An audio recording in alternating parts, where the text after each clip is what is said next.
You ready? Yeah. You recording? So just Mm. first of all, your name, profession, and experience. Okay. My name is Barry Gross. I'm a director of photography, cinematographer, and I've I've been working on movies for 26 years, I think. I was a gaffer in Hollywood for 17 years. I worked on um, 135 music videos and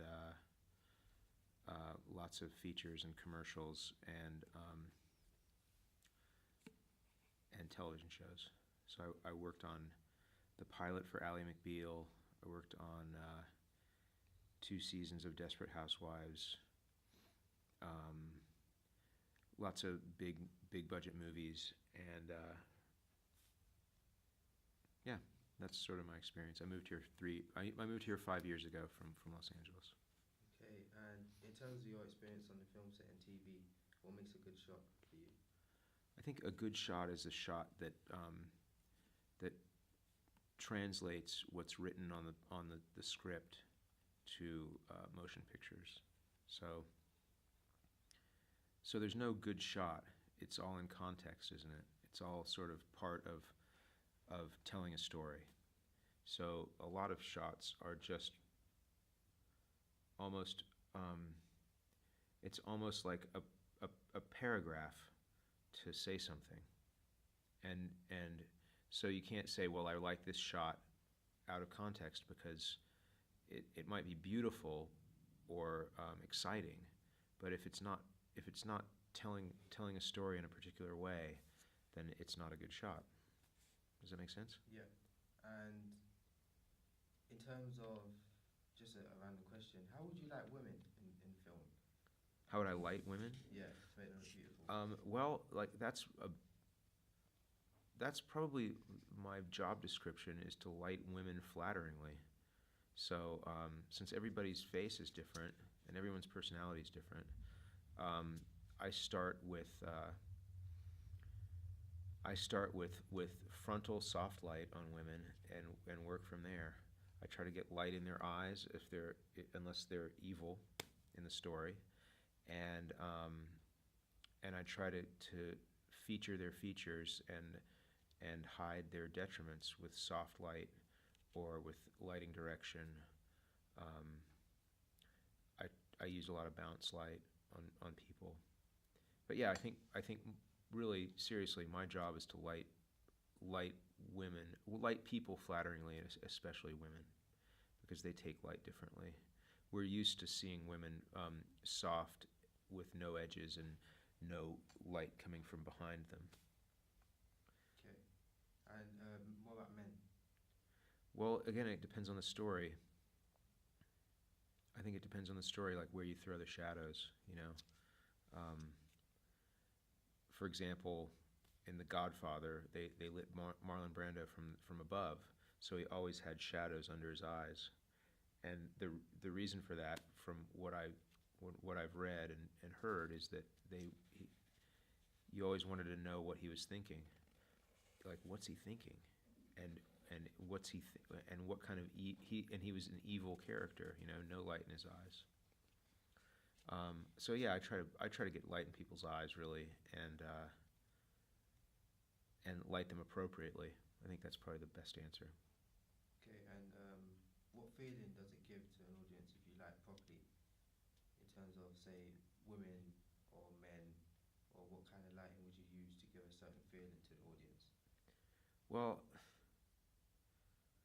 that's a hard question. What kind of light would I use to get a certain feeling to the audience? I think, again, it's got to be in context with the story. You know, if the lighting doesn't fit the story, then there will be no feeling, or it'll be a detriment to what you're saying. Um, and I think it's also difficult to predict what people are going to be feeling. You know, um, in a sad story, some people might find it really sad because they just had a loss, and some people might find it funny because it's over the top and schmaltzy. So really, I think again, my job is to light appropriately to the script and to how the director wants to do things. Okay. And you right. Okay. And in terms of when you watch films, what's an example of a great shot? Well, I like that there are a couple of shots in Children of Men that I really like. There's one where they're in a car and it's a long shot and it's shot from a single camera from a track that's built into the roof of the car. And it's very dynamic and a lot of things happen in that shot. There's the death of the heroine happens. There's some playfulness in the beginning, and then there's a motorcycle wreck that you see, and an explosion, and it all happens from this camera that's basically moving around up above them. Really, really well done. I also like the Steadicam shot in Goodfellas and the Steadicam shot in Children of Men at the end. I think they're really well put together and well choreographed. I like sequences of shots where the story is told in such a way that it's all inferred, like in A Clockwork Orange, when there's like the sex scene in Alex's bedroom. They're actually never having sex, and they never really take off all their clothes, but it's all happening in half speed, so it feels like it's all sped up. So actually, it looks like they're having sex and having a threesome, but actually nothing's going on because of the way that it's set up. Yeah, those are some that just come to mind immediately.